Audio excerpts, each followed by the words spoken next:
Well, the first law is pay yourself first. We went on this on a previous podcast, but the recommendation is 10 to 30%. That's what we look for. We want to be able to pay ourselves 10 to 30% every single time to pay yourself first. It's your money. You worked hard for it. You should be able to keep it. So too many people give it to everyone else. You give it to debtors, you give it to creditors. You never actually sit down and pay yourself first. And even if that's going to be storing it in your own capital system, like for us, we like to put it in whole life insurance. Why? Well, you'll find out more. But for other people, maybe it is a high yield savings account. I don't care. Just get used to paying yourself first, not the credit card company. Amen. If you need to put it in a can, put it in a can, even though it's not growing. But at least you stop the system of being last in line for your money.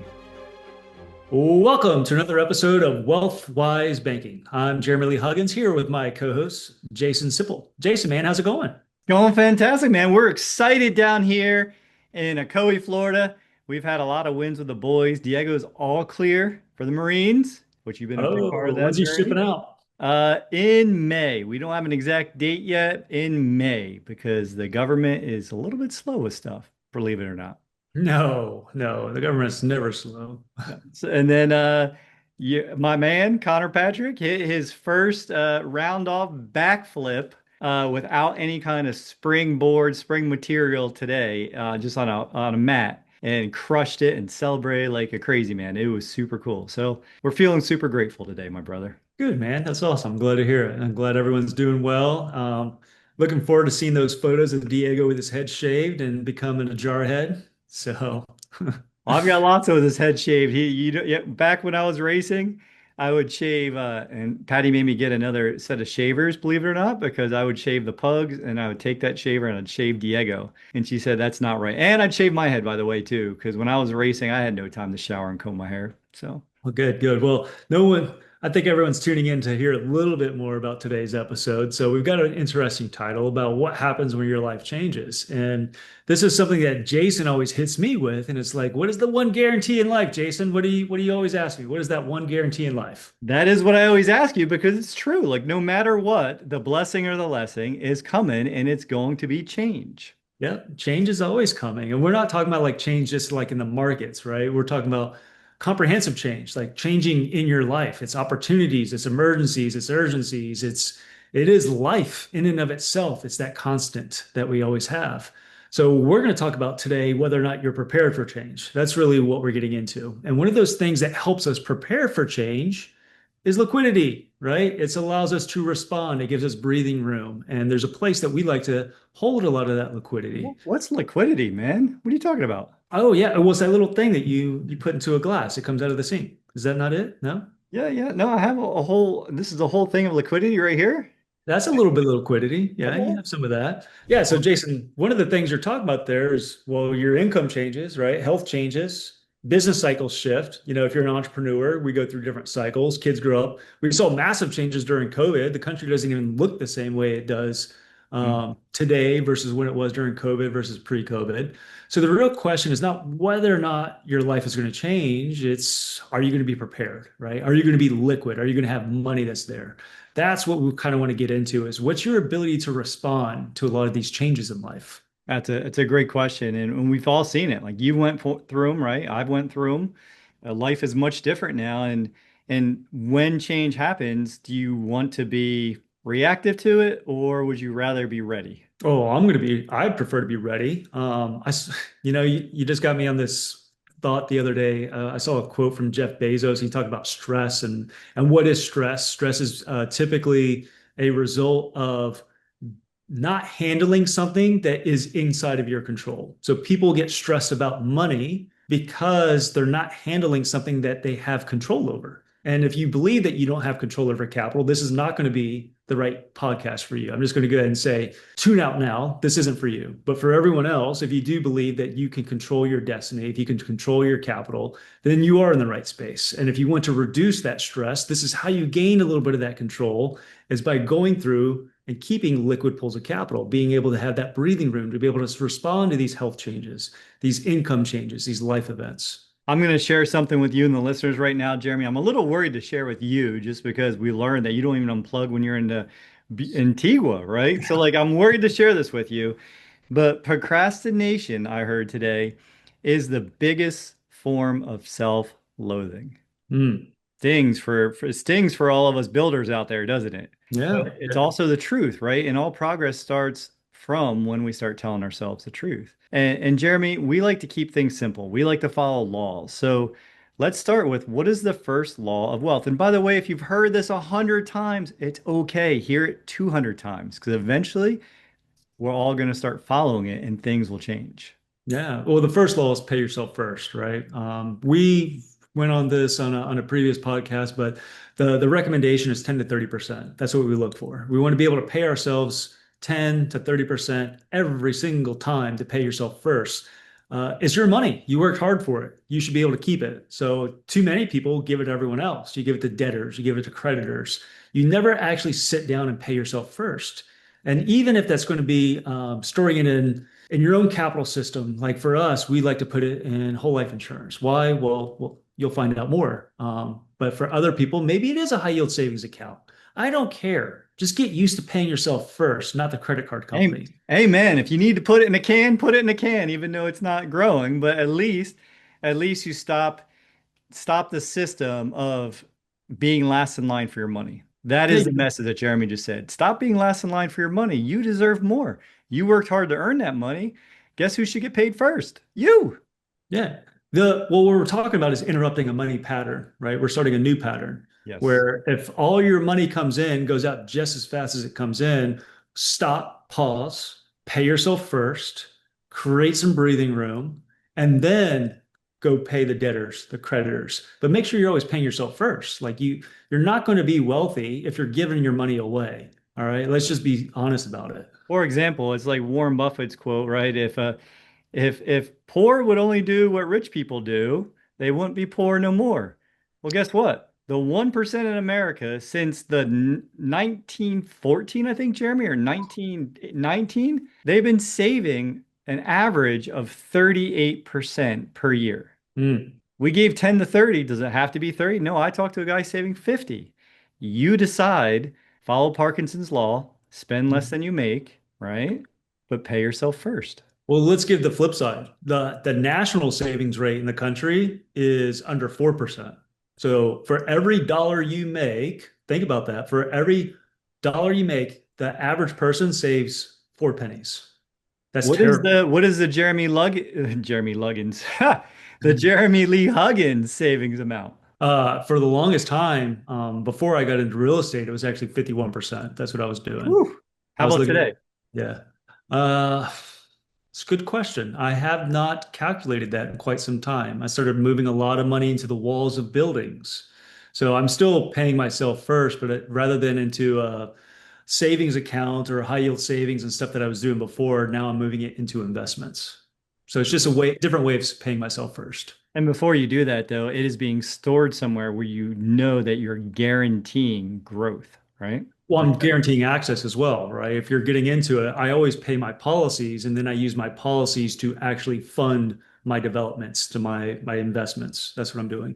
And I just want to make the point, like you're using what I was told is an and both, right? It goes where it's guaranteed to grow, where it's liquid, where it's protected, where it's doing all these things, protecting your family, right? Protecting your loved ones, and then you're using it to put it in the walls. Yep. And now you're Yeah. making money or giving yourself an opportunity to make money in both hands. Correct. Yeah, it's a both and strategy. You don't have to choose between paying yourself first and doing the investment. You can do both. Same thing with responding to emergencies. I've given examples before of paying down debts, my car, the AC units. Well, I paid myself first Hmm. before I paid for the AC unit, before I paid for the car repair, because I wanted to lock in that compounding. I wanted to lock in that growth. I also wanted to give my family protection. But when we start building this out for real life, right? Not perfect life, but real life, the everyday you and me life, people start asking, well, what happens if I commit to becoming my own banker, but then something changes? I was going to get into what are some of the biggest fears that people have about this, right? And so, but real quick before I do that, I mean, as a family, we're saving currently as of last year, right? I went and calculated this, Jeremy, and looked how much we're putting into the policies. We're saving 31% per year right now of what Mm, we earn, right? And that's on, well, Patty and I both pay ourselves in the business, but that's on one business right now. So If you can find a way to do it and prioritize yourself, you can do that. I just want to give that example because if you haven't started doing it, just say, I haven't started doing it yet. No judgment, just start doing that. So let's jump into this first thing that the people have a fear of committing to a system, right? And then life's going to change. So let's kind of talk about why this system is designed specifically for that. Yeah, well, I mean, probably one of the biggest concerns about getting into this and becoming your own banker and committing to paying yourself is, well, what if my income shifts, right? Like, what if I lose my job? Hey, I'm commission only. Maybe we have a down market and I'm not able to make as much commission next year. What if there's an issue with my business and we're kind of delayed, right? I need capital. Or to the earlier point, like an expense, some Mm. expense comes up, right? And those are fair questions. What's nice about the way that we design them is we don't design for a perfect life. We design for what we call meaningful and manageable. We design for real life. There's a manageable floor, right? Jason, you want to go into a manageable floor and explain what that means? Ooh, I love me some manageable floors. So first we got the guarantee, right? Whole life is a guaranteed level premium. So I'm just going to use made up numbers, but say it's 1,000 a month, Jeremy. Okay, for easy Mhm. numbers. Well, that's right here. It's never going to go up. It doesn't matter if you get older, sick, or whatever, but your manageable floor is going to be a percentage. That is what's going towards your whole life. It's going to be a smaller percentage, and that can fluctuate, but it might be of the thousand, it might be $310 a month, or it might be $410 a month, or it could be other ranges as well. But just know that it's going to be significantly less than what the level premium or the guaranteed amount that you're committing to putting into this is. Yeah. In my example, right, I like to call it an emergency number, where I'll say, hey, I'm going to do, again, $1,000 a month, but I can always drop down to, let's say, $400 a month, $500 a month. Yeah. And I don't have to worry about losing the policy. Well, guess what? You can actually drop down even below that. And the way that you do that is by, we call it a premium offset. You can just use a dividend to help cover that. Mm. So there are ways to drop the emergency number to an extreme emergency. Okay, there are ways of doing that. Well, if you have cash value, you can go back to 1848, and people didn't have good money patterns then either, right? So whole life is there to protect the family in the case that someone that's important that is providing and protecting the family is no longer there.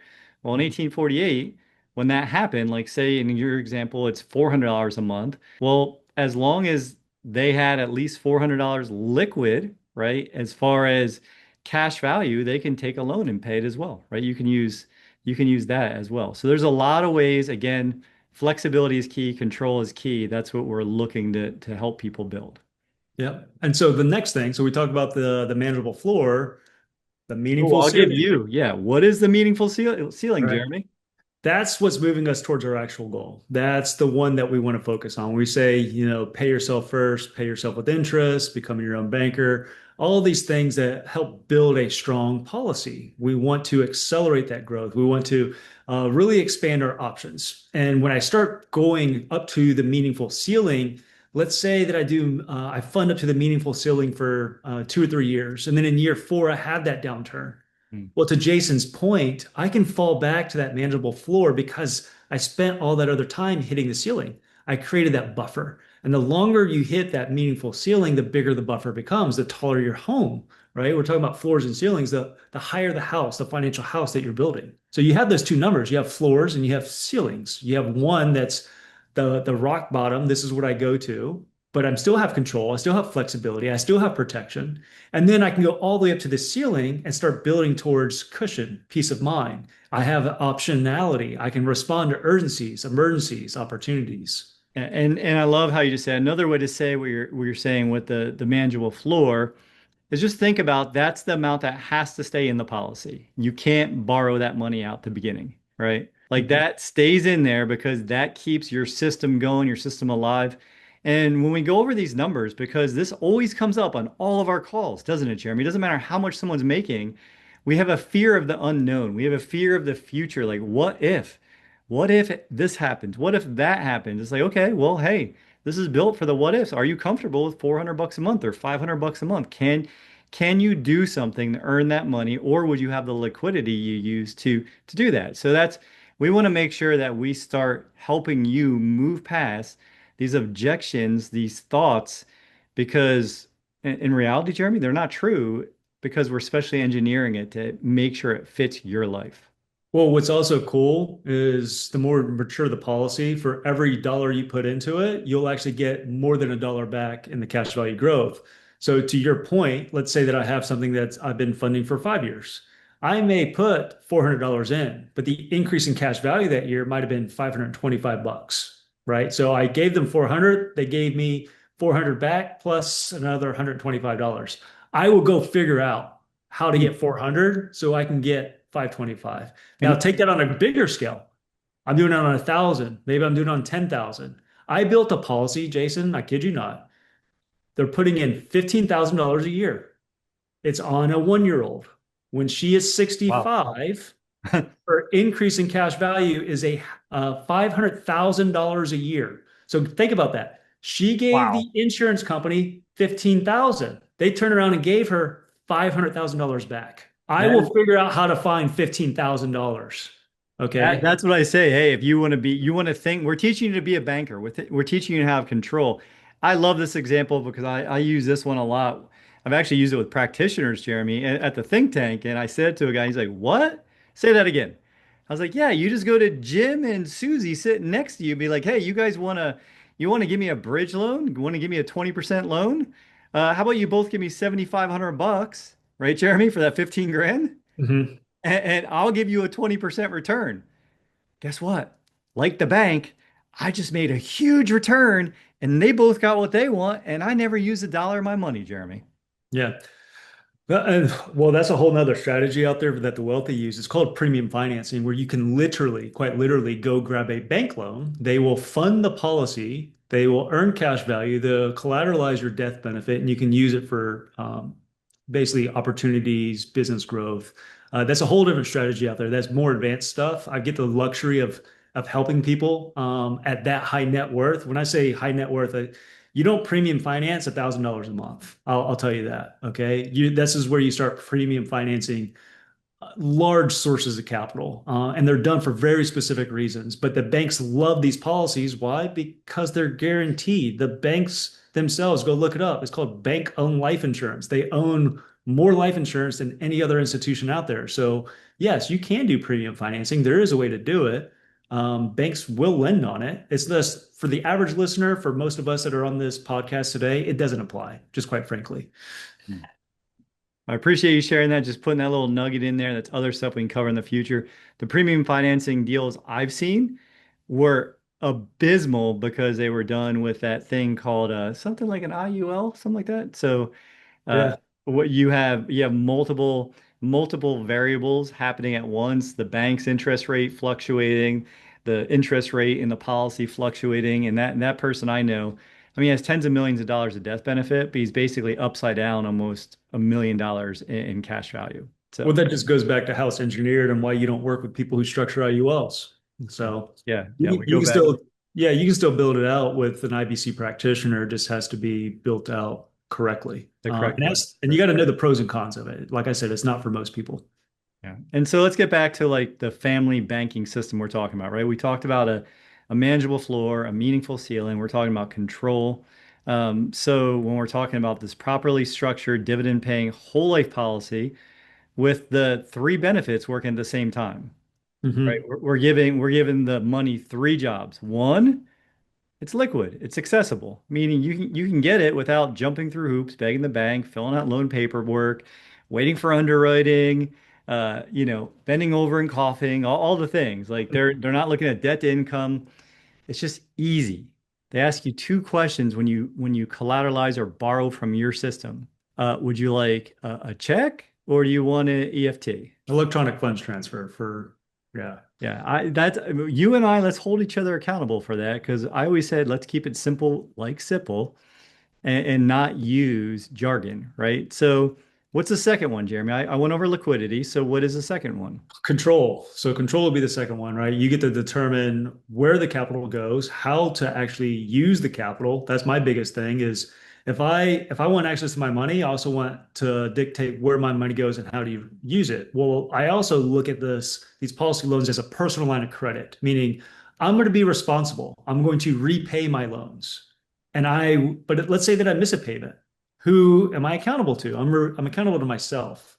So if I used it, for instance, to go put into an investment, or I use it to finance a car, and I miss a payment or I miss two payments, I'm accountable to myself. There is no repossession. There's no foreclosure at the end of the day. So I want that control. So number one, it was liquidity. Number two is control. Yep. Number three, what's number three? Number three is uninterrupted, tax-free compound growth or tax advantage compound growth. And I had a guy today, Jeremy, the light bulb went on, and how good does that feel? When someone is, Nelson said, hey, this is not taught, it's caught. But the guy's light bulb went on, and I was like, he's like, I'm ready, Jason. He's like, I just figured out from what you wrote back to me. He was a little stuck. It was one of those members that I'm getting like 10, 11 question emails. And Mm. it's all saying, I'm afraid, I'm afraid, I'm afraid, I'm afraid, I'm afraid, I'm afraid, I'm afraid, I'm afraid, I'm afraid, right? And I answered the question, and well, not afraid. I just don't understand. I don't understand. That's a better way to put it. And he said, "Hey, I finally realized that when my money is growing and it's uninterrupted and compounding, when I borrow against it, it's still uninterrupted and compounding and still growing tax free." Why is that? So let's pause right there for a moment. Let's explain why, because I think that's very important. Sure. Well, no one that's listening in the car, right, can see my hands, but this is what I do all the time, Jeremy. I say, hey, this is your cash value. This is where you're capitalizing your system. You're putting money. You're making your deposits in your family bank system in this side, in this bucket. When you have a line of credit, like a HELOC, a personal line of credit, or any of those things like home equity line of credit or a personal line of credit, what you're doing is you're borrowing against this money, fancy words collateralizing, borrowing against the money in my hand. So I get my one hand touching my other hand, and you're borrowing from the general fund of the insurance carrier. So that's how your money never gets interrupted. You never interrupt the money that's in that account because you're borrowing from the general fund of the insurance carrier. Yeah. So the way that I like to look at it too, like let's say that you never repay that line of credit, that personal line of credit, the policy loan, what happens? Well, the reason you're able to access that cash value, I like to think of it as I'm really accessing my death benefit while I'm alive, more simply put. Because if I never put that money back in, well, they reduce my death benefit, my protection piece. So case in point, I got $1 million of death benefit. I've got $100,000 of cash value. I take $100,000 out for an investment opportunity. The next day I get hit by a bus. My death benefit is now 900 grand. Very simply put. So Jason's talking about the general fund. He's talking about the mechanics, but really that's what's going on. We're really, if you think of it more simply, I'm kind of accessing my death benefit while I'm alive. That's why my policy is allowed to keep funding because the insurance carrier was already planning to pay this out. They were going to pay it out in death benefit after I was gone. How can I maximize the living benefits today? Well, I Yeah. do it through the loan features. Yeah. And case in point, just I love what you said, Jeremy. I love how simple you just made that. I always tell people though, because some people get confused, so that Jeremy didn't say if you have $1 million death benefit, you can borrow $1 million.